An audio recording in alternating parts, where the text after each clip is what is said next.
네, 우리 낙원제일교회 중고등부 친구들과 선생님들, 저희들 오늘은 9월 22일 수요일 추석 연휴 마지막 날이죠. 오늘은 디모데전서 1장 12절부터 20절 말씀 통해서 발자국이 되는 삶이라는 우리 주제로 함께 큐티 나눠보도록 하겠습니다. 특별히 이 디모데전서 어제, 그러니까 화요일부터 이제 새롭게 시작이 됐죠. 월요일날 사사기를 마치고, 그래서 저희가 디모데전서에 대해서 간단하게 세 가지 장독만 함께 살펴보고 오늘 본문 함께 묵상해 보기를 원하는데요. 먼저 이 디모데전서에서 이 디모데라는 단어는 사람 이름인 것이죠. 그래서 우리가 예를 들어서 마태복음은 마태가 썼고 마가복음은 마가가 썼는데 디모데전서는 누가 썼는가? 디모데가 쓴 건 아니고요. 바로 우리가 너무나 잘 아는 사도 바울이라는 인물이 이 디모데전서를 기록했어요. 그래서 사도 바울이 자신의 제자였던 디모데에게 쓴 편지입니다. 그래서 디모데전서가 이 이름이 되는 것이죠. 그래서 이 편지는 두 개로 나눠지는데 디모데전서, 디모데후서 이렇게 나눠진 것입니다. 그러면 사도 바울이 왜 자신의 제자인 디모데에게 편지를 썼는가? 특별히 그 당시에 이 디모데가 그 에베소 교회를 담당하고 있었거든요.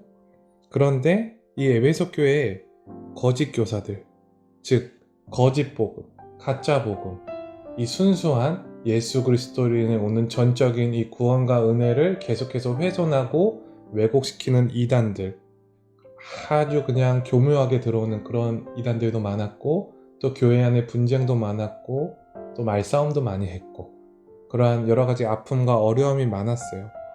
그러한 상황 속에서 이 에베소 교회를 계속하여 순전한 복음으로 감당해야 되는 디모데에게 오늘 사도 바울이 이 편지를 통해서 조언을 해주는 것입니다. 그리고 지혜를 나누는 것이고, 그리고 특별히 이 디모데전서는 하나님의 감동을 받아 기록된 성경이기도 합니다. 즉 하나님의 뜻이 고스란히 담겨 있는 것이 이 디모데전서라고 볼 수가 있습니다. 우리가 이러한 배경을 알고 오늘 본문 함께 묵상을 해보도록 하겠습니다. 특별히 12절부터 17절 먼저 볼 건데 이 앞에 단락은 본보기가 된 바울이라고 나오고 있습니다. 자, 그래서 우리가 12절을 좀 먼저 보게 되면 특별히 사도 바울이 감사하다고 고백을 하고 있어요. 감사하다. 특별히 사도 바울이 예수님께, 그리스도 예수 우리 주께 내가 감사드린다. 그 이유가 무엇이냐면 뒤에 나오거든요. 나를 충성되이 여겨 내게 직분을 맡겨주셨다. 자, 그러니까 사도 바울이 지금 고백하는 것은 예수님께서 내가 성실하게 또 신실하게 충성되게 이 일을 감당하고 있기 때문에 그럴 만한 자격이 되기 때문에 하나님께서 나에게 이 직분, 사도라는 직분을 맡겨주셨다. 어떻게 보면 자랑처럼 느껴질 수가 있거든요. 이 12절만 따로 떼놓고 보자면. 근데 절대 그렇지 않은 게 특별히 이제 13절부터 말씀을 보게 되면 사도 바울이 말하고자 하는 핵심이 무엇인지 우리가 알게 되거든요. 먼저 13절을 봅시다. 13절을 보게 되면 사도 바울이 자신의 과거를 막 고백하기 시작해요. 자신의 과거를 세 가지 정도로 고백을 하는데 첫 번째는 비방자다. 두 번째, 나는 박해자였다. 나는 세 번째, 폭행자였다. 특별히 누구에게? 예수 그리스도를 믿는 자들에게 나는 비방자였고 박해자였고 폭행자였다. 특별히 여러분, 이 비방자는요, 이 단어의 뜻 안에 신성모독이라는 그 의미가 들어가 있어요. 즉 예수님은 여러분 신성과 인성을 동시에 갖추신 완전한 사람이자 완전한 하나님이십니다. 근데 이러한 예수 그리스도를 믿는 자들을 핍박하고 비방하고 예수님을 신으로 여기지 않고 하나님의 독생자로 여기지 않았던 사도 바울은 신성모독한 게 맞거든요. 이건 엄청난 제약이죠. 사실은 회복 불가능의 제약이라고 생각이 되어집니다. 만약 전도사님이 그랬다면 전도사님은 절대 일어나지 못했을 거예요. 근데 참 놀라운 게 이렇게 나와요. 도리어 나는 이런 사람인데 도리어 긍휼을 입었다. 이게 참 놀라운 고백이거든요. 그러니까 하나님의 엄청난 놀라운 사랑이 이 비방자, 폭행자, 박해자의 과거의 삶을 살았던 사도 바울도 하나님의 긍휼을 입으면 이게 뒤집어진다는 것입니다. 그러면서 뒷부분에서 이렇게 고백을 해요. 내가 과거에 왜 그랬는가? 내가 믿지 아니할 때에 알지 못하고 행했다. 자, 여러분, 이 부분은 우리가 조금 난해한 부분이 있거든요. 근데 우리가 이거는 뒷부분을 우리가 같이 묵상을 하다 보면 정확하게 사도 바울이 이렇게 왜 고백했는지 알게 돼요. 15절을 좀 함께 볼까요? 15절을 좀 보시면 사도 바울이 이렇게 고백해요. 그리스도 예수께서 죄인을 구원하시려고 세상에 임하셨다. 세상에 임하셨다.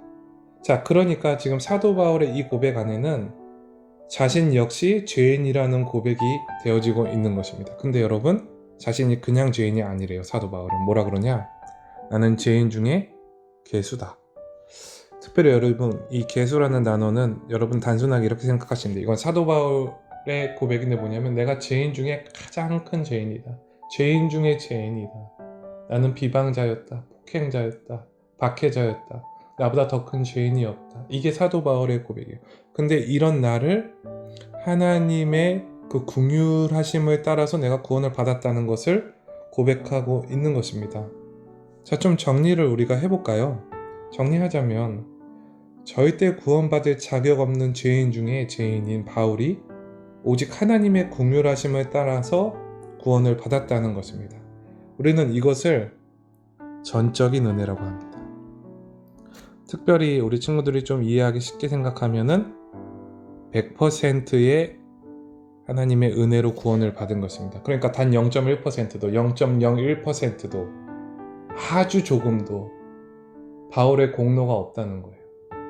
바울은 구원받을 만한 이유도 없었고 근거도 없었고 아무것도 없었는데 오직 하나님의 긍휼하심을 따라서 그분의 주권을 따라서 그분의 마음에 따라서 이 사도 바울이 100% 그분의 은혜로 전적인 은혜로 구원을 받았다는 것입니다. 자, 그런데 사도 바울은 이런 자신이 구원받은 이유에 대해 하나님의 긍휼하심 외에 한 가지, 하나님의 한 가지 계획이 더 있다고 고백을 해주거든요. 16절 말씀, 우리가 16절 말씀 통해서 그 한 가지 이유가, 한 가지 계획이 또 뭐였는지 함께 봅시다. 16절 보시면 하나님께서, 특별히 예수님께서 내게 먼저 일체 오래 참으심을 보이셨다. 나를 끝까지 기다리셨고 나를 구원해 주시기 위해서 끝까지 참고 기다리셨다. 자, 그리고 그 이후에 구원을 얻게 됐죠. 후에 주를 믿어 영생 얻는 자들에게 본이 되게 하려 하심이라. 여러분, 이 부분이 너무너무 중요한 거예요. 자, 여기서 여러분, 이 본이라는 거, 우리가 이 본이라는 것은 좀 평소에 우리가 쉽게 생각할 땐 그런 거잖아요. 모범적인 행동, 예를 들어서 신앙생활도 바르게 했다든지 기도 생활을 모범적으로 했다든지 말씀을 꾸준히 묵상하고 읽었다든지 또 삶 속에서 겸손하고 온유하고 이러한 것을 우리가 본이 된다라고 많이 하는데 지금 그것과는 성격이 완전히 다른 본을 얘기하는 거예요. 물론 우리는 예수님을 믿는 자들로서 그런 본을 이 세상 가운데서 교회 안에서 보여야 합니다. 그러나 그것보다 오늘 더 중요한 것이 있다는 거예요. 그것이 무엇이냐면 바로 이런 거예요. 나 같은 죄인도 하나님의 전적인 은혜로 구원받았다는 것입니다. 그러니까 즉 어떤 죄인도 하나님의 전적 은혜를 받으면 무조건 구원받는다는 것입니다. 그것이 하나님의 은혜고 구원의 비밀이고 그 구원의 경륜이라는 것입니다. 자, 그러니까 여러분, 이 본보기가 된 바울, 이 의미가 뭘까요? 이 의미는 무엇이냐면 아주 간단한 거예요. 이 바울을 통해서 바울을 본받으라가 아니라 하나님의 사랑이 얼마나 큰지, 얼마나 위대한지 그것을 보여주는 사례. 그것이 바로 이 바울이 구원받은 사건이라는 것입니다. 여러분, 이게 엄청난 거예요. 이 은혜를 경험해야만이 거짓 교사에 속지 않는 것입니다. 특별히 18절부터 20절 말씀을 우리가 간단하게 좀 우리가 간략하게 요약을 하자면 이 에베소 교회 안에 들어와 있는 이 거짓 교사들은 이 은혜를 인정하지 않아요. 전적인 은혜 100%, 오직 하나님의 일하심, 하나님의 선택하심, 예정하심, 구원하심으로 우리가 구원받았다는 것을 이들은 계속해서 속입니다. 그런데 바로 이 거짓 교리와 이 거짓 교사들과 지금 바울이 말하는 거예요. 디모데야, 절대 포기하지 말고 너는 계속해서 선한 싸움을 싸워라. 너의 언변으로도 하지 말고 너의 생각으로도 하지 말고 너는 오직 이 주의 은혜로, 주의 말씀으로, 온전한 복음으로, 온전한 구원으로, 하나님께서 행하신 예수 그리스도를 통하여 일하신 이 놀라운 구원으로 너는 계속해서 이 선한 싸움을 싸워라. 바로 그것이 믿음이라는 거예요. 믿음. 여기 믿음이 나오죠. 믿음은 하나님의 은혜로 주어진 선물입니다. 100% 전적인 그분의 선물.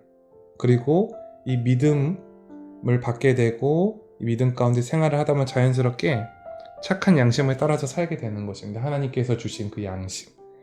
그러니까 18절부터 20절은 뭐냐면요. 이 거짓 교사들을 상대로 무엇으로 싸워야 하는가? 주먹으로 싸워야 되나요? 아니면 뛰어난 언변으로 싸워야 되나요? 아니면 정치적인 무슨 스킬로 싸워야 되나요? 아니면 돈으로 사람들을 사서 그런 게 아니라는 거예요. 오직 주의 말씀, 주의 복음, 이 온전한 구원의 역사, 또 내가 경험한 그 구원의 역사, 그 온전한 주의 말씀을 통해서 이 믿음의 선한 싸움을 싸우라고 지금 디모데에게 사도 바울이 조언을 해주고 있는 것입니다. 여러분, 이게 굉장히 힘든 거거든요. 그러나 이 정도를 우리는 걸어가야 돼요. 근데 이 정도를 걸어갈 때 힘들어요. 오늘 적용하기도 보시면 이렇게 나와요. 가끔은 신앙을 가지고 있다는 사실이 매우 버겁게 느껴질 때가 있습니다. 여러분, 구원파 이단, 그 교리를 믿으면 얼마나 편한지 몰라요. 그들은 죄를 지어도 이미 다 예수님께서 용서하시기 때문에 괜찮다고 말을 해줍니다. 근데 여러분, 이게 반은 맞고 반은 틀려요. 그래서 그들의 삶 가운데는 행위의 열매들이 없어요. 예수님을 닮아가는 과정이 없어요. 이것을 구원서정이라고 하는데 구원서정이 없어요. 그냥 그렇게 하고 끝나버려요. 그러니까 당연히 힘겨운 것도 없고 버거운 것도 없고 부담스러운 것도 없어요. 근데 여러분, 우리 예수님의 복음은 그렇게 얄팍한 것이 아니라는 것입니다. 오늘 말씀 우리가 함께 묵상한 대로 예수님의 복음은 그 전적인 은혜, 그 은혜에 감격하여서 우리의 그 믿음 가운데 선한 양심이, 선한 행위가 자연스럽게 따라오는 것입니다. 그게 예수님을 믿는다는 것입니다. 오늘 생각하기 2번 질문 우리 함께 하기를 원하는데, 우리가 살아가는 삶은 순간순간이 영적인 전쟁입니다. 오늘 맞이할 영적 전쟁에서 믿음과 선한 양심이라는 무기를 어떻게 사용할 수 있을까요? 여러분, 오늘 이 질문을 잘 기억하시고 우리가 이 무기를 사용할 수 있는 방법은 오직 하나입니다. 그것은 무엇이냐면 사도 바울처럼 간증하는 것이에요. 무엇이냐면 날 구원하여 주신 하나님의 은혜를 묵상하는 거예요. 묵상하는 거예요. 정말 여러분 죄인이라고 고백하십니까? 그리고 그런 나를 주님께서 살리셨다는 것을 믿으십니까?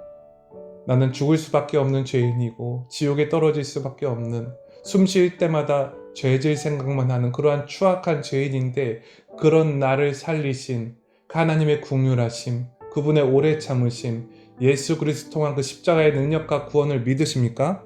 그렇다면 여러분 이미 무기를 가지신 거예요. 이 무기를 가지고 이 땅 가운데서 살아갈 때 절대로 흔들리지 마시고 오직 유일한 구원의 길, 사람이 구원을 받는 유일한 길은 예수 그리스도입니다. 이 정도를 끝까지 걸어가시는 그럼 우리 중고등부, 우리 학생들, 선생님들 되기를 주님의 이름으로 소망하겠습니다. 기도하겠습니다. 사랑이 많으신 하나님 아버지, 저희들 오늘 사도 바울의 간증을 통해서 이 간증이 곧 우리들의 간증임을 고백합니다. 저희들 전적인 은혜로 구원받았습니다. 그리고 이 은혜를 잊지 않기를 소망합니다. 이 땅 살아갈 때 이 은혜로 살아가게 하시고 이 은혜로 전도하게 하시고 이 은혜로 오직 살아갈 수 있도록 저희의 평생을 붙들어 주시옵소서. 감사합니다. 사랑합니다. 예수님의 이름으로 기도합니다. 아멘.